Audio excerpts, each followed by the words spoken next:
And if you're not with someone who is at least willing to give you that space to break the box a little bit, to go try some stuff out, there's a deeper conversation that has to happen. Hi, I'm Dave Tina. And I'm Angie Tina. Welcome to the 10-Year Marriage Podcast. On this podcast, we answer the question, what if your marriage came with a 10-year contract? How would you show up if there was a deadline in your relationship? What would your life look like in the future? And how would you recommit every day? Come with us on this journey as we navigate as partners, entrepreneurs, and parents in this big life we've created. You look comfortable. I am.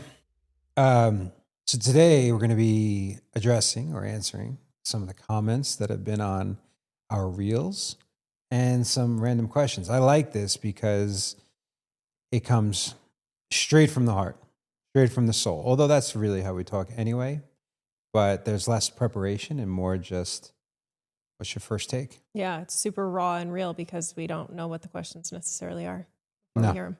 Although I've started reading the comments a little bit. Yeah, and I feel like there's there's questions that keep kind of popping up that I think we can address today and just answer. So I want to start with this one. There were a lot of comments on the have sex before you go on a date.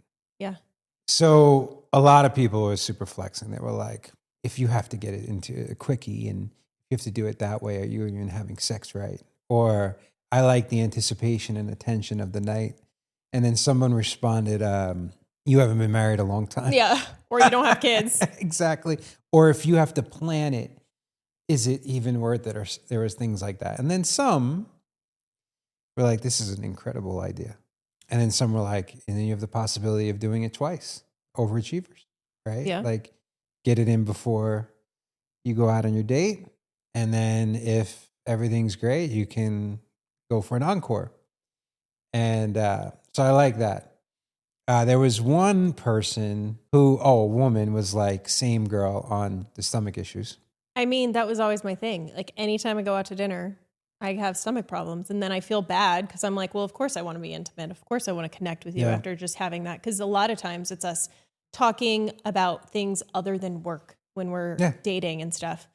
But yet there's most of the time, and it feels like the older I get, I either physically don't feel great. Like I'm like, okay, now I'm bloated. I just ate, or I'm really tired. And it's like not even whole that. thing. I mean, let's just take the sex out of it for a second. Sometimes it ruins your experience of concert or wherever we're at. What do you mean? Like Explain. we've had nights out before we even started the dinner, before we even got to the concert, before you even had one drink, which you don't drink anymore. Like the pain came before we even enjoyed the night. Like not even about like, oh, I'm just too bloated to have sex. So, But what do you think that's coming from? Like I still believe that it's psychosomatic. Yeah. Which is interesting with you because I'm usually the one who's more like that. It happens too often not to. So, yeah. And I think before, like when I think I mentioned this like years ago in our marriage, and I was like, why don't we just every Wednesday, we actually get together and we have sex at night or something. And it was like you had the same reaction as a lot of these comments. Like, why would it take everything out of it? Exactly. And I was like, well, why not? I could shave, I could shower, I could feel good, we could put music on. It could be like actually a thing. I mean, it's important for a woman to feel good about herself, right? Yeah. And have all those things done. But ultimately, the man just wants it. It's not even just that. Like, we don't care as much about that stuff. It's primal, and we're more attracted to things you would think that aren't attractive. Agreed. But wouldn't you want your woman to feel super confident and be able to like let her hair down and just 100%. Let loose? And I'd also want my woman to feel super confident that she wouldn't have to do all those things. That's fair. But we're human. Oh my God. I don't give a shit. Dirtier the better for me. Then it was segue into date night about getting it in. Someone was like, oh, does date night mean you're having sex? And I'm like, yeah, most likely. Probably, yeah. And it's not like a trade-off. It's like, listen, like you said it, it's almost like planning it, right? It's not saying like, hey, we got to do this or we'll forget. It's like, hey, we have a crazy busy life. Right. And we're taking the time to like connect with each other. This is on the menu. Right. And so, but it's interesting how people feel that way. You know, I have to, right? Mhm. I mean, who would want it not to be spontaneous? Well, it's just an opportunity to really enjoy each other and not have to have the roles of being mom, being wife, being all these other things. Could not agree more. So yeah, those were ones. It's interesting, like which, of course, it's so typical that sex is the one that always will be most Most watched. popular, yeah. Think about your marriage, your relationship right now. If you were to take all of the past, everything, and truly let it go, just burn that shit down. And now you were able to create from a blank slate with this person that you decided to spend your life with, what your life looks like, what your relationship looks like, how you communicate, how you are intimate together, the passion, the ideas, the places. Think about the potential that you have. Jay says 98% of women are incapable of this because they need new trauma to grow. That's why separation and divorce are so easy for women to initiate, and then they will try to work on themselves for someone else's idea of who she needs to be. Yeah, that's interesting. Because first off, it's not a fact that 98% of women need new trauma to grow. And I don't even know if that was necessarily what the video is about. Like the video is about like, what do you want? Let's say you're writing that new contract and you meet this person for the first time. What do you want and what can you picture your life looking like, right? What are you getting from that? I'm thinking about a quote I heard yesterday. Either way, you're gonna have to get a new woman. Mm-hmm. It's either you end the relationship and you burn it down and you get a new relationship with a new woman, or you get a new woman of the woman you're already with. Right.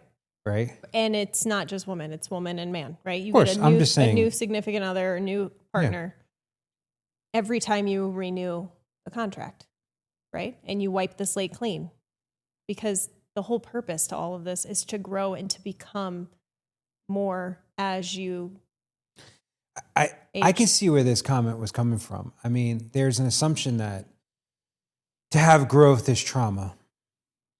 There's some pain. So I could understand like you need some new trauma, new pain. And, you know, I've been thinking about this a lot. There's a reluctance of the dying off process that we all have with ourselves and with the other person in a relationship. Yep. So it's three deaths at once. Right. Well, not at once. You're not even having it at once. You're having the death of yourself as the individual, the growth. Mm-hmm. The other person is going to go through a death either before you or after you because you're not on the same timelines of this growth, Yep. right? And then you have these two processes of death. The relationship has to have a death as well. Mm-hmm. This is why relationships are so difficult in the first place, because everyone's growing and evolving at such a rapid pace, or not. Well, rapid pace and at different paces. Yes. Right?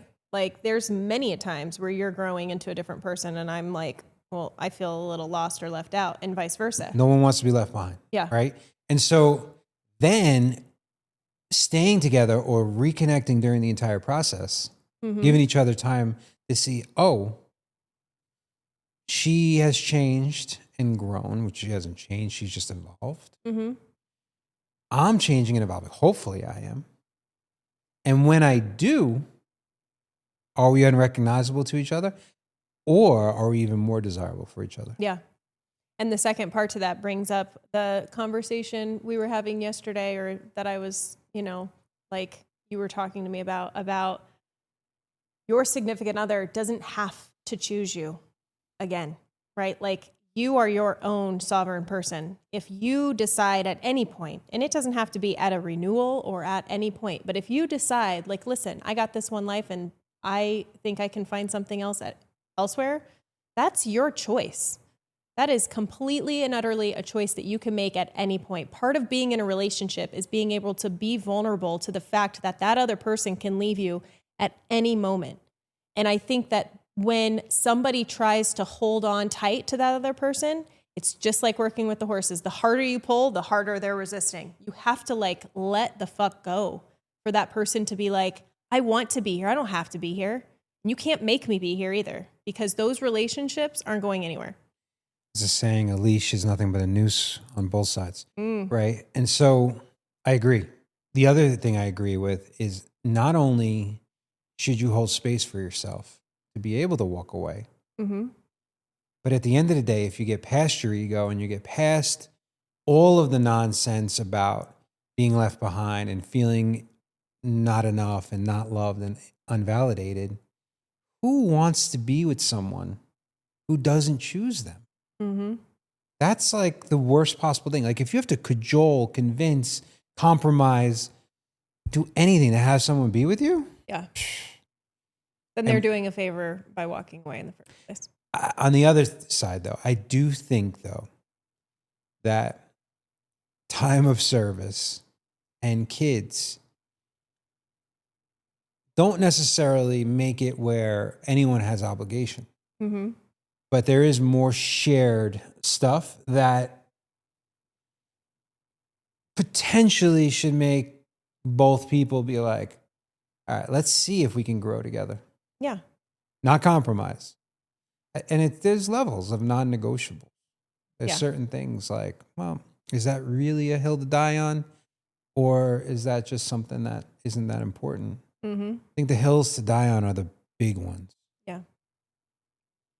I don't think there's a single couple out there that this doesn't affect at some point in their relationship. What are some of the signs? Then you're in the drift and you're becoming roommates. I think it's you're only talking about your kids or your work. I think the other one is very physical. You might not be feeling intimate, or when you are feeling intimate, you're not really like in the experience. You're kind of just checking it off a box, being like, we have to have sex, so here we go. I think the other one is being completely and utterly distracted on your phone or on social media or in some other thing that you're interested in. If you let these things happen and you just don't address it and snap out of it and break the pattern, it's inevitable that you'll just become roommates. A lot of people agreed with what you were talking about, but there was one that said, I've been in a roommate phase for years, not by choice, ... Do you think that's true? First, I would say it is by choice. You Yeah. can't be in a roommate phase not by choice. The choice that they're making is the inability to have the conversation that is difficult, which may lead to outcomes they don't want to Or address. comfortable with. Yeah. Right? That being said, a drift cannot occur unless one or more persons or people in the relationship are going through a drift on their own. And that goes back to one of my main things, the thing that I live for. There's a lack of purpose. There's a lack of purpose for the individual. There's a lack of purpose for the relationship. There's something that isn't inspiring or being led, or there's no presence. There's no future vision that anyone can connect to. And people just throw in the towel. But when I think, to me, if you throw in the towel on a relationship and you're just, Going through the motions. going through the being motions. married because of the kids or because of circumstances. then you're going through the motions first with yourself. Well, yeah, you're settling, right? You're settling on your life, Yeah. right? Like years are being wasted on like, well, if something has the potential to be passionate and intimate and fiery and fun, and yet you're just, well, this is just what it is. This is what I deserve. This is what I'm going to go get. Then yeah, that is 100% your choice to stay in that relationship or have the conversation to make it better. By far, this is the thing that we're most aligned on, right? This is just a very comfortable prison. And instead of being in prison by yourself, you have a cellmate. Yeah. Like you've just given up on everything. And this is something also, the roommate situation, I think every couple that's married for a certain or together for a certain amount of years will experience at some point. We've Yeah. absolutely. And we're grateful. I'm grateful enough that most of the time it's you, because you're the one that's more aware. I can get distracted and focused and like put my head down and just go through the motions. I'm more likely to be in a roommate situation, I think, than you are. In a relationship, because for me, I'm like, all right, well, as long as I get up, as long as I produce, as long as I'm taking care of certain things, like life is good. You're the one that's like, hey, hello, like I need your attention, or we need to go on date nights, or I'm not feeling connected, or we need to have sex, or whatever. And it's those, and a lot of times I put up a wall and sometimes get defensive because I'm like, what do you mean? It's not just me. Well, you're not even saying that it's not just that it's me, right? You're just saying that our relationship is drifting, right? And we either need to wake the fuck up or do something else, right? And so I think And it takes the partner. even when I'm one of the reasons why we're drifting, Yeah. I'll still name it. Yeah. You are definitely better at naming things like that. Which is what you said. You got to be willing to shake it up. You got to be willing to interrupt the pattern. And a lot of the times I'm like, man, like I'm bringing this up and I may even be the one who is more responsible for the situation that we're in. And I'm not going to say this from a sexist or misogynistic way, but as in our relationship, I feel like I should at the very least be the one to lead it from the out front and start it. And so if we're in a drift, I take so much personal responsibility, maybe too much, right? And so then I'll go into the paint and be like, we need to have this conversation. And it's a shame because people live in fear on this. And I see so many people, I know so many people, and I'm like, they're living so below their potential in themselves and in their relationship, and everything that is possible for them to have everything they want is right there in front of them. And yet they will imprison themselves, box themselves in. Like it's a blessing and a curse for me, because when I see people, when I talk to people, I see literally my vision is the best version of them. And I can't unsee it. Right? And so when you're drifting, you are settling. You're saying, I'm willing to lower my standards for this comfort that is truly a trap. Yeah. And I think the longer you stay in that, comfortable place that you've built, right? The prison that you're saying, the harder it is to break yourself out of it. Without a doubt. I mean, we're going through it now. Identity shifts are very difficult, right? And they come in waves and different times and different domains of your life. And it is a process. It's a death process, right? But the minute you get too comfortable in that identity, then that identity becomes the owner of you. That's just not a life that we're willing to live. That's why we're so connected. That's why this works. There's a lot of reasons why it works. But the willingness of continually breaking ourselves down over and over again. Yep. That's the connection. So somebody asked on that same video, it says, so what are the steps to fix it? That's something you're going to have to, sign up for our, it's the 10-year marriage method. I mean, she likes this name. It's a working title, but we're going to have to bring you through it's minimum a 90-day course / mastermind where you break down everything. It's the 3 questions. I'm going to tell you why. Who am I? You got to change the identity. What do I want? You have to start looking at the possibilities of the future. And then what do I have to let go to get it? Yeah, and going through that process. I don't think it's an overnight thing.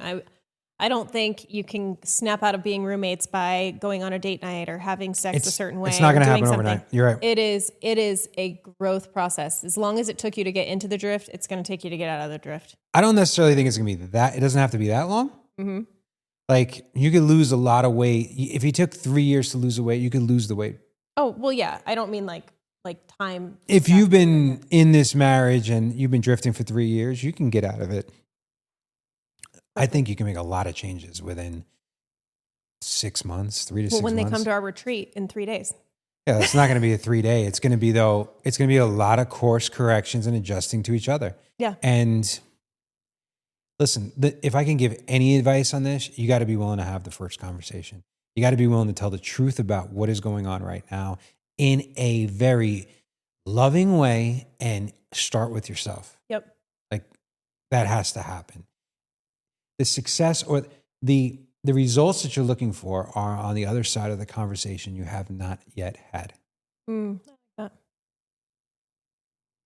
I am like super Ding, ding, ding, ding. This is what happens when basically fasting.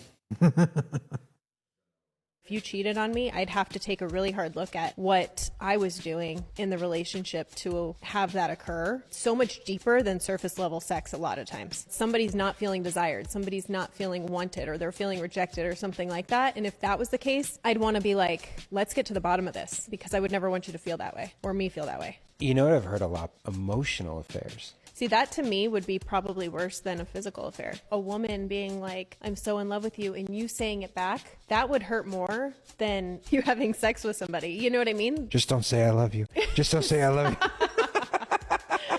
you. You're ridiculous. One of the comments said, all cheating is premeditated. And I actually agreed with that. You don't just fall into some woman. You know what I mean? Like, it's like, oh my God, I am so turned on right now. This person and I, like the amount of obstacles or like checkpoints along the way that you have to go past to get to a point to cheat. Even if it was a one night stand, it would have to be like, well, I'm very attracted to this person, or this person's attracted to me, or would I ever cheat on my wife or my husband? Or, oh my God, I'm taking my clothes off. Like, it's not just one thought. It's a succession of thoughts. It's a succession of actions that lead to that. Mm-hmm. So to me, there's root causes that are so much deeper that would get you to a point to have an emotional affair or a physical affair. Agreed, but you're talking about the cheater perspective. And the video is on the person being cheated on. Oh, right? got it. So like fair. The victim, as you would say, the one that was cheated on, right? And I think we get a lot of backlash on this because our point of view is like both parties are responsible for somebody swaying, right? Yep. And it goes back to what we were just talking about with the drift, right? So this is great. Okay, so not all the time. We were talking about specific situations of we've known that the person who got cheated on definitely played a part in the other person, whether they'd accepted the behavior of the other person out of disrespect, whether they didn't show up in a growth-minded. Usually in these instances, the person didn't cheat out of passion. They cheated as a way to break out of the prison and did it as a way to be like, I'm never going to be able to go back from this.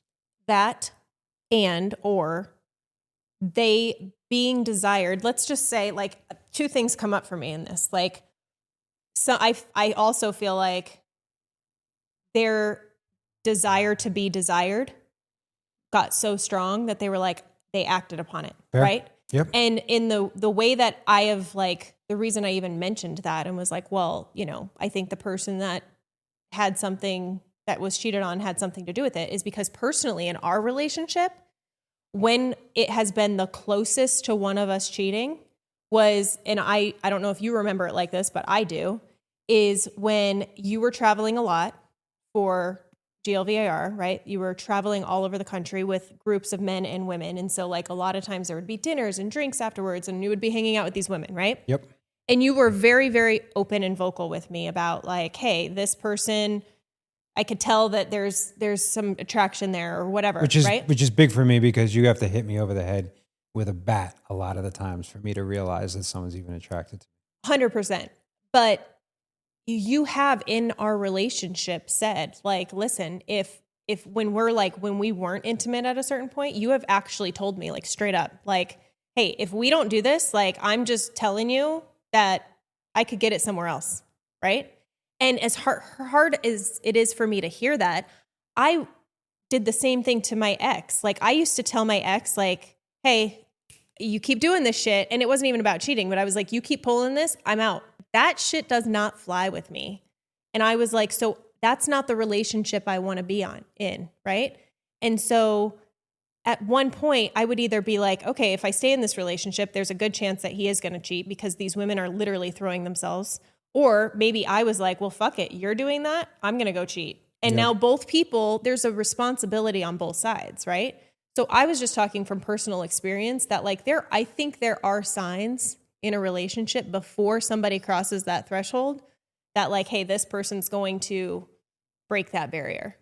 And it's, you know what I mean? And if the person is just like, well, I don't want to address it. Like, I don't necessarily, you know, I'm not making that person feel desired. I'm not making them feel wanted, or I'm not. Well, that's why intimacy. During that time, I was so concerned and so jealous because I'm going out into these trips, telling you everything. You're not happy that I'm going on these trips. I'm spending so much time on these text threads and these phone calls. Remember? But then I'm like, I'm leaving you home And I'm like, you are already concerned that I'm cheating, which I'm not. And then I'm like, girls are at the school, and you can do whatever you want. And like you're the type of cheater that if you, I don't know, maybe I'm wrong. Maybe I'm not giving you enough credit. I think you could not easily, you'd be more likely to justify it and throw it out like it never happened than me. There's no way I'd be able to It wear would it. fester. Yeah. Yeah. It would fester with me too. Like Yeah. 100%. But imagine like we were in that situation still. And I told you as your we spouse, would and I end up said, cheating on listen, each this other. is something I'm not comfortable with anymore. You said that. I did. And you You decided said- to change. But what if you didn't? Right? What if you didn't? Then it's like, who's to blame? Well, if I go out and cheat, I'm like, well, I've asked you, I've told you that I'm not comfortable with this. You're with women all the time.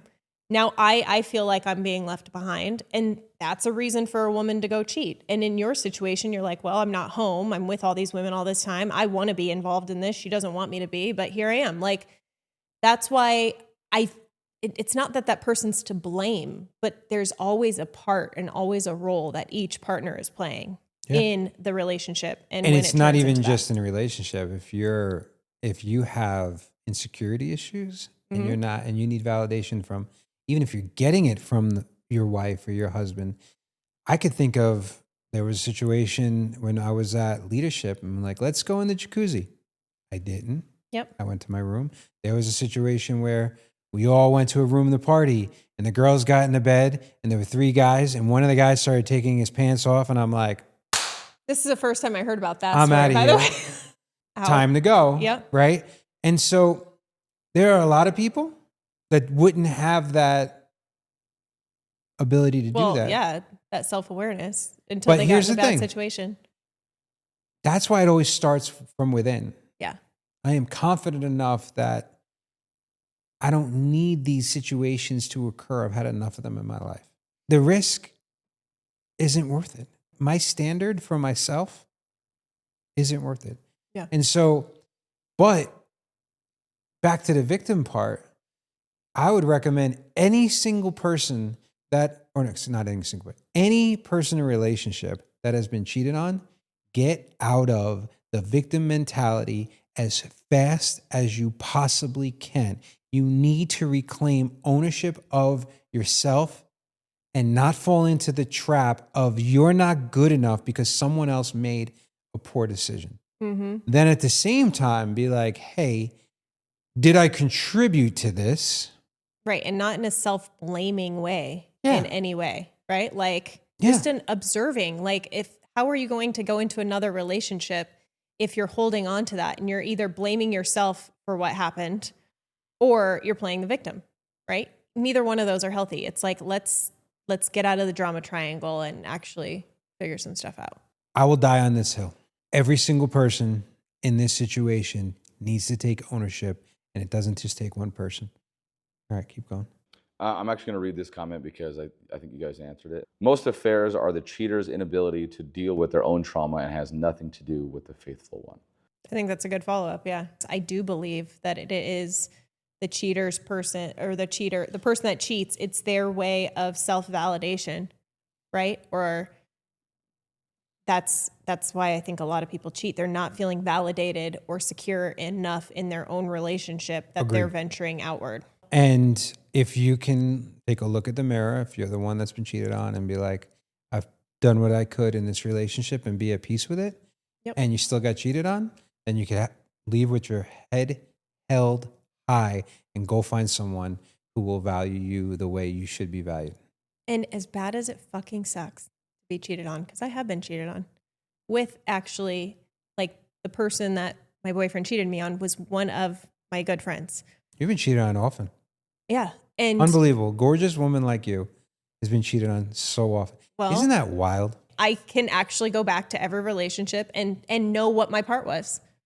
And not in a self-blaming way or think that there's anything wrong with the part I played. Every single time, because it sucks. And trust me, I've gone through the fucking depths of hell with it and just wanted to be like, there's nothing else in my life that matters. And I've gone through the whole thing, right? But every time I come out and I'm like, thank fucking God they did that. Because it was, for me, it was a way to be like, I can move on from that relationship. You know why you've been cheated on more than me? Because I'm sure I have. I just don't know. But you know why? Because you would go all in really on relationships more than I would. Yeah. Because when you went, you went. Yeah. And you went from like wall to vulnerable. And men have taken advantage of that regardless. Yep. Whereas I have really only went super deep with 3 women in my whole life. Right?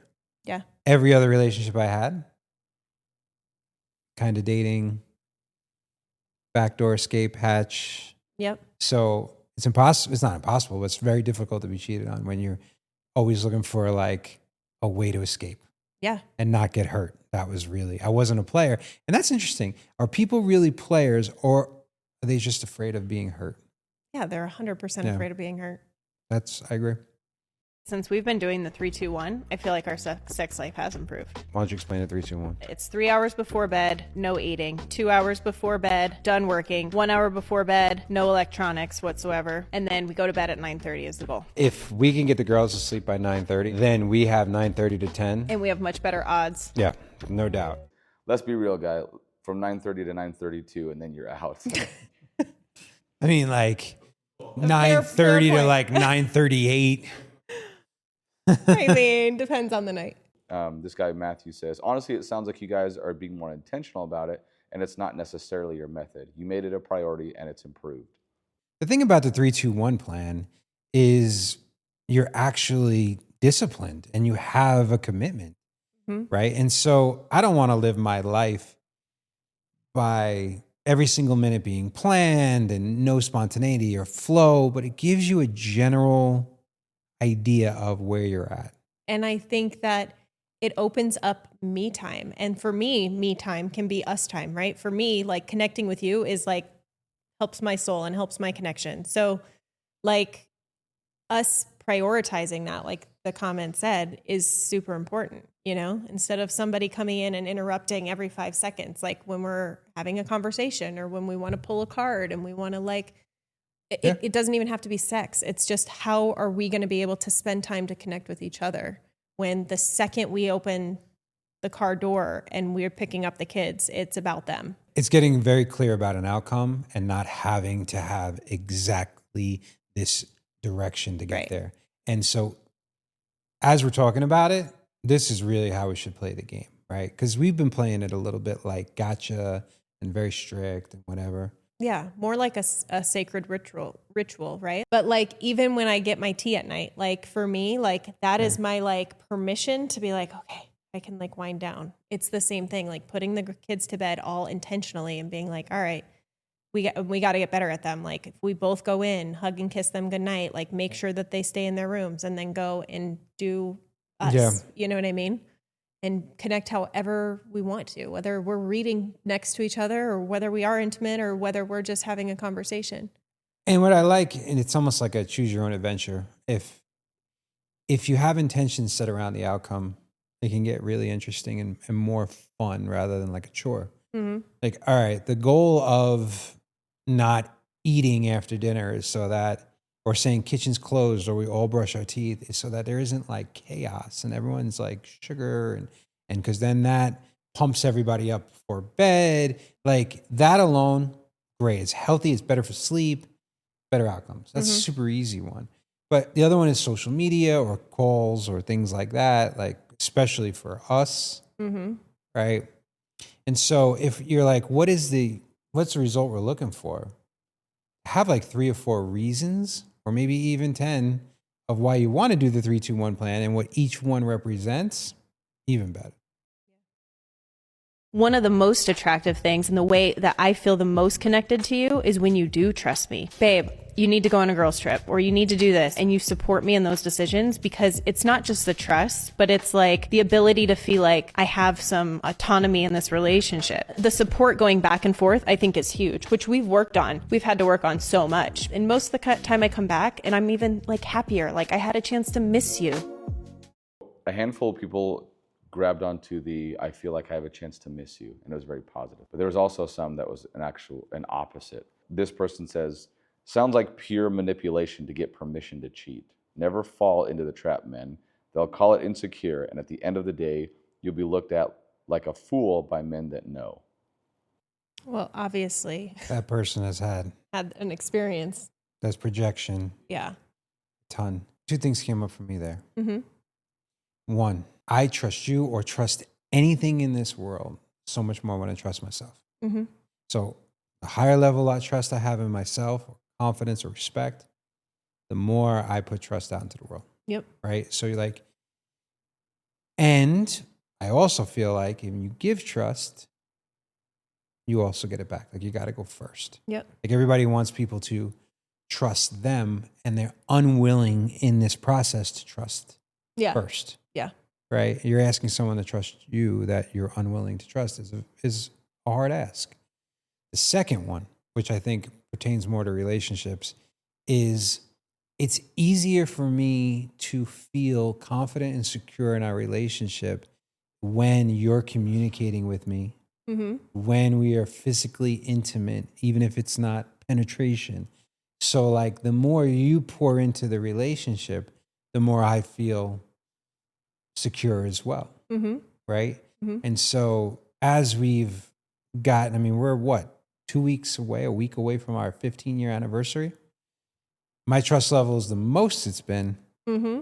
in our relationship. Yep. But we've done the most work too. Yeah. And when I listen to that comment, like the first thing I hear is pain, right? Like that person clearly had an experience that was painful.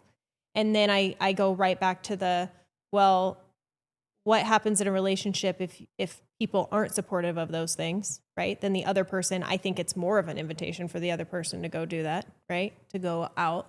And I agree. It comes back to you and how you feel in your own system and how you feel in your own body. And listen, it's taken us years, and we're going to sway back and forth there's still things that you go on sometimes. And I'm like, well, I feel left out, or I want to go, or whatever.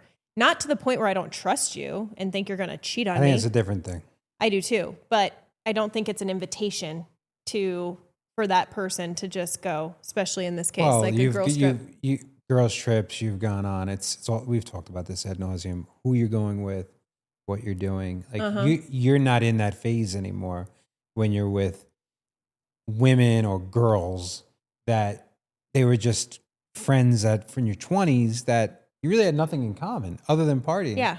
Yeah. Right? Now these relationships are deeper. Yeah. And if you could be a fly on the wall in my girls trips, you'd be like, what the actual fuck is happening? When we all have face masks on and we're in our pajamas and we're dancing to weird music and we're all like, like it's. Oh, the biggest thing about girls trips now is like, all right, especially Gigi now, she's getting into the pocket where she's a little bit more easier. Yeah. That and just making sure you're safe. Even though you're a grown woman that can travel and do everything on your own. Yeah. But I think it's a priority for women and men to prioritize their friendships outside of their own relationship too. Yeah, as long as it's in the correct priority. Well, of course. Some people would say, what? They'd put God first, then they'd put like their family, right? Mm-hmm. We were having a conversation about like what comes first with the kids. And they were like, well, they go to Lutheran school, God comes before your family. I was like, okay, I'm on a spiritual journey.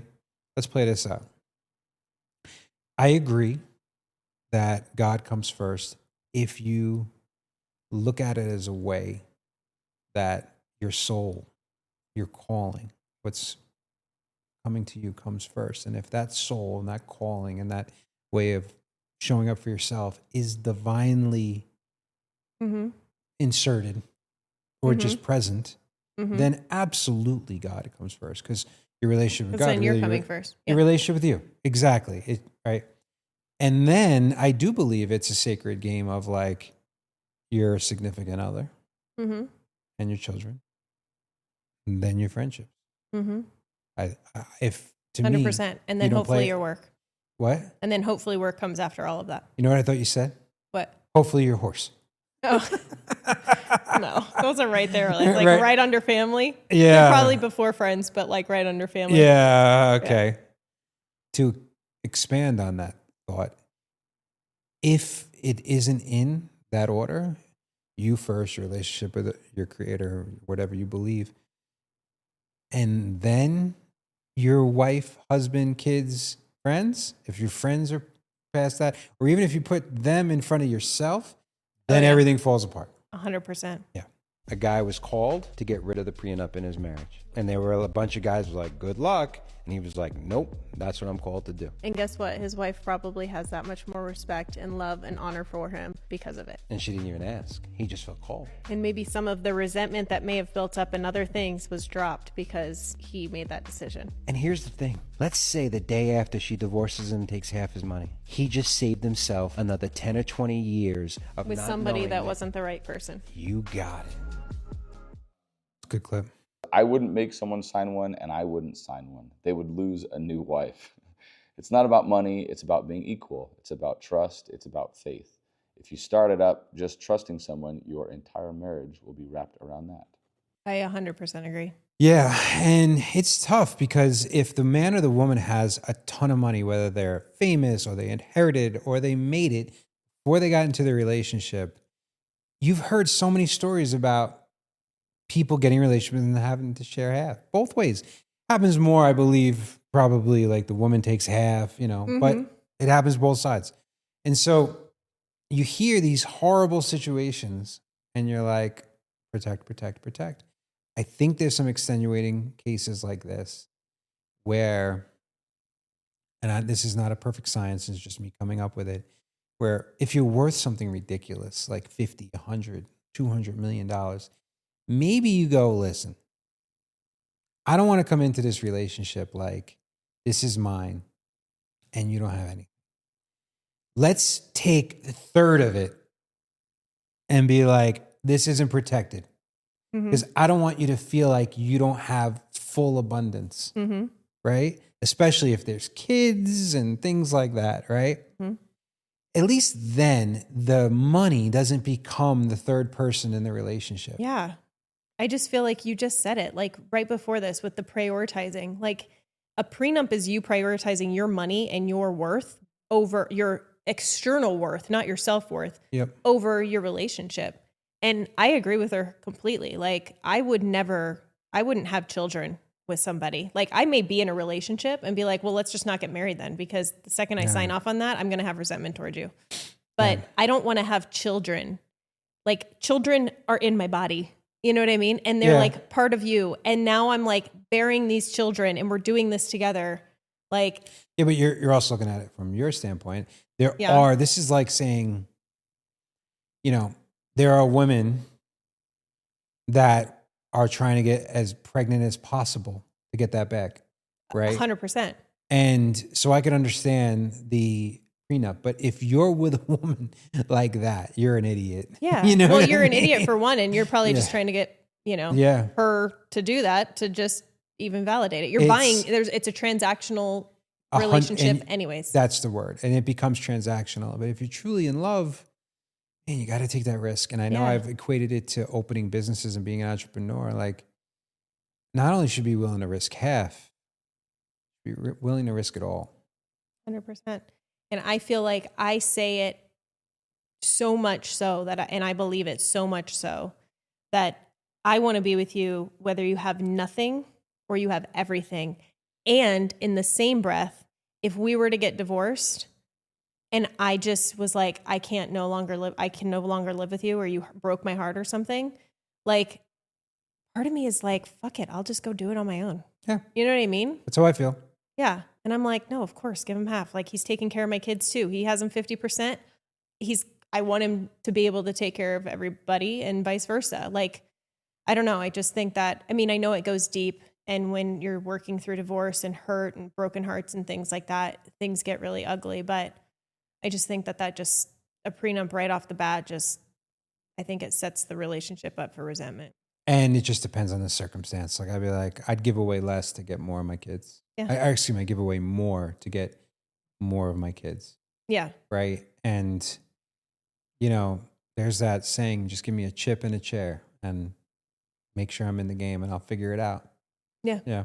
But you have to, you see, this is where you get into like the domino or the, not the domino, the feedback loop. Yeah. If you're a situation where you're dependent on the other person and you have no identity and no ability to produce anything. You have not grown. You're more likely to lose your person and then fight not only for that person, but money, the kids, and everything, because you now feel like your life is over because you gave away who you were a long time ago. And so if you just do the work now, the likelihood of that person ever leaving you goes down dramatically. And if they did, well, that's the ironic part. Become a person that people wouldn't leave. That doesn't mean being needy. Become a person who's grounded. Or when they leave, you're like, well, sorry, you're fucking lost. Oh my God, yeah. Like the best way to describe our relationship is I want you, I don't need you. To be in a relationship where you truly can say like that to each other, right? Be a man and or a woman who is in shape and desirable, that produces, that is great with kids, that is growing, that is educated, that has purpose. If you're that person and you still choose each other, it's beautiful, right? It's so much easier. So get to that point in your relationship where you're like, wow, I have everything I could possibly want and I still want this other person, right? The other thing I think, and this is kind of the time served idea I was talking about, it's a horrible way of putting it. We were talking about, Present sentence. I know, but history matters, right? Yeah. And there are certain things where you're like, wow, you know, I've been through so much with this person. Like even with Nikki, it's wild for me. Like I spent a good portion of my life. There was like, she was in my life in some way for like a decade, right?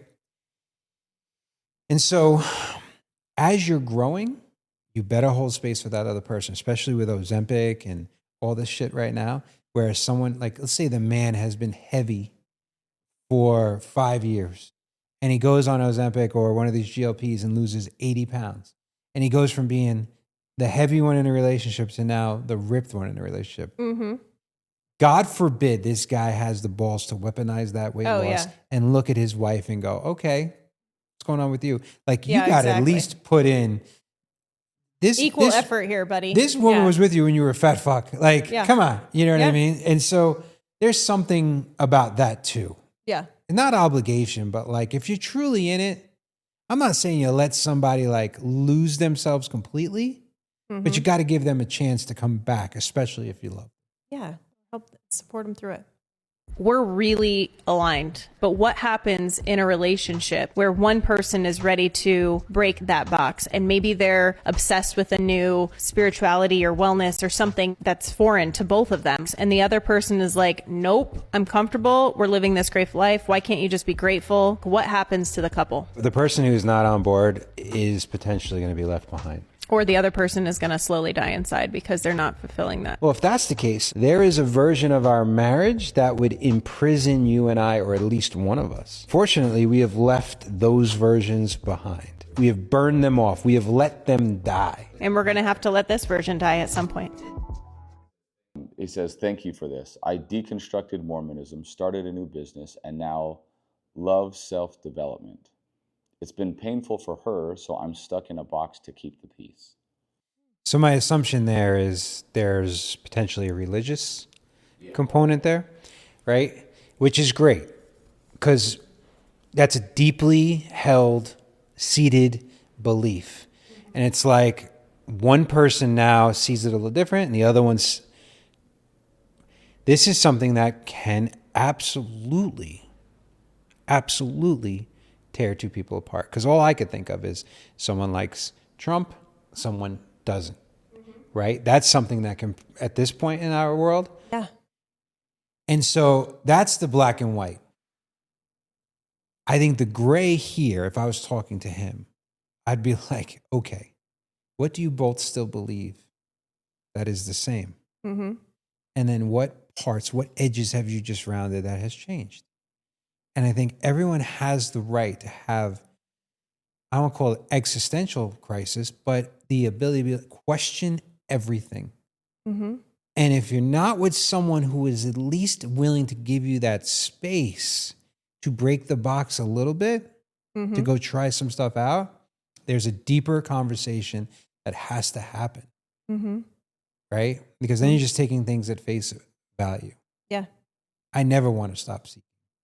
Yeah. But that's one of the things that we have that I feel like is really powerful, right? Like we've talked about it, like the big things for us, the big, like important, like belief systems and values that we have are very much aligned. And if they weren't, or if something changed, like we've Yeah, but there's tinkered with context. this. I think there's context here. Yeah. I mean, you have to really explain. Like if you're talking about a religion, Mm-hmm. you could still like, this is where like, if maybe this is blasphemous, but I think you could be a Mormon, a Catholic, a Christian, a Protestant, a Lutheran, a Jew, and practice it in a way that works for you. Like to me, there's the no rules. Right. And so if you're with another human being who is like, I love you, but if the bedrock of the relationship is in the church, then you may have a problem, because if the interpretations change and one's not and the other one is, and the other one, you know what I mean? We see this in a lot of relationships, but I think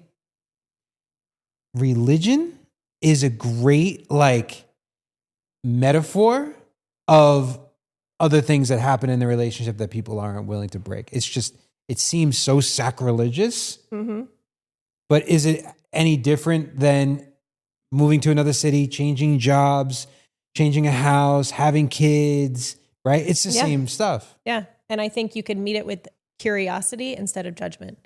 And if you can do that with your spouse, whether it's religion, whether it's, politics, whether it's anything, and just meet it with curiosity instead of like this attack mode, right? On like, well, why don't you want to grow? Why don't you want to seek this? What are you thinking? Like, well, really, why do you not believe this? Or why do you believe the way you do?